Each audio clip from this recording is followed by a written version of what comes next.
the Iran war, where it actually stands. As of this weekend, the United States has bombed Iran for 7 consecutive nights. The Strait of Hormuz, the artery that normally carries about a fifth of the world's oil, is effectively shut. 6 ships crossed it in the last 24 hours.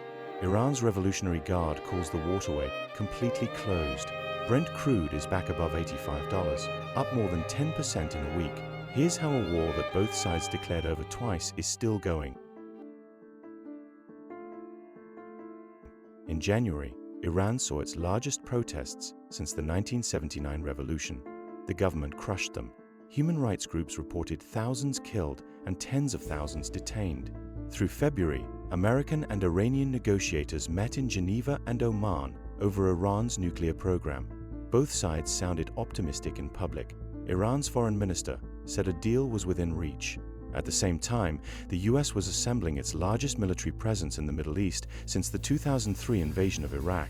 On February 24th, Trump told Congress that Iran had restarted its nuclear program and was building missiles capable of reaching America.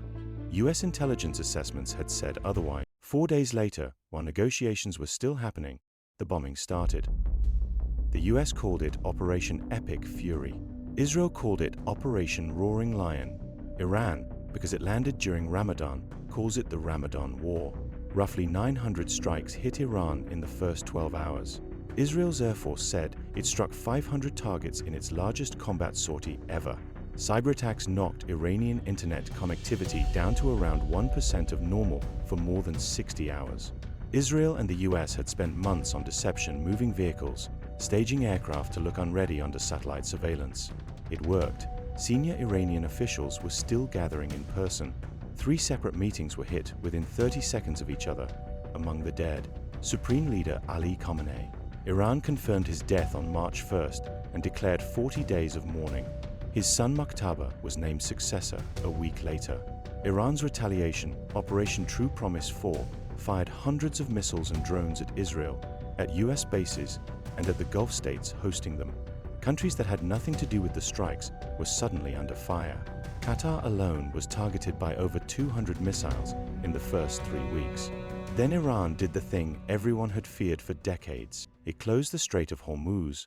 At its narrowest, the strait is about 21 miles across, and it carries roughly a quarter of the world's seaborne oil trade and a fifth of its liquefied natural gas. The Revolutionary Guard broadcast warnings that no ship was permitted to pass, then began boarding vessels and laying mines.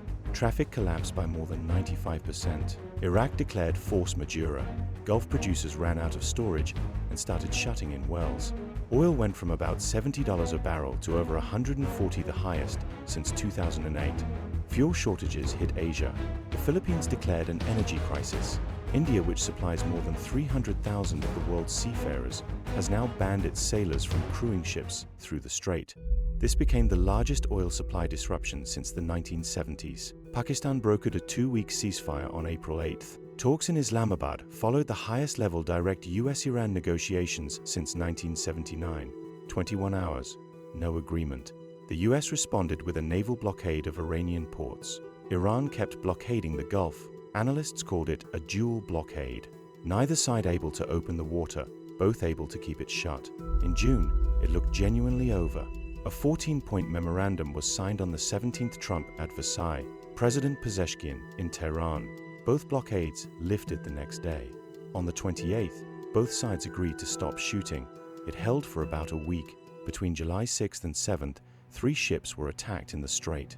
Trump declared the memorandum dead. The bombing resumed on the 10th and hasn't stopped. This is the part that gets lost. The current phase isn't really about the nuclear program anymore. Iran wants the world's shipping to use routes and protocols that Iran sets and to pay Iran for the privilege of passing through. That's leverage it can hold indefinitely, and revenue it badly needs. After an economy the government itself assesses took somewhere between $300 billion and $1 trillion in damage. The US position is that no one pays tolls to Tehran.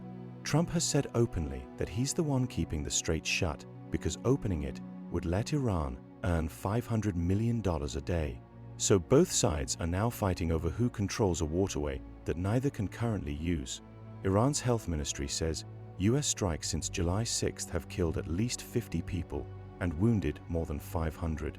Iran's national water company says 10,000 people across 20 villages lost water supply after this week's strikes alone. Iran is hitting back at Kuwait, Qatar, Jordan, and Bahrain.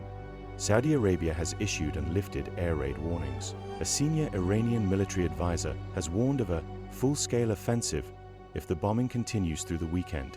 Across the whole war, Iran's government reports roughly 3,500 killed and 26,000 injured.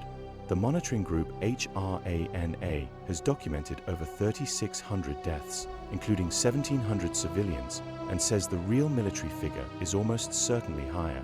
The US and Israel claim over 6,000 Iranian military dead. 15 American soldiers have been killed. In Lebanon, where the war reignited the conflict with Hezbollah, more than 2,000 died and over a sixth of the country was displaced. Neither side has signaled a return to talks. Qatar is publicly begging for both to come back to the table. Trump has declared this war won, or nearly won, dozens of times since February.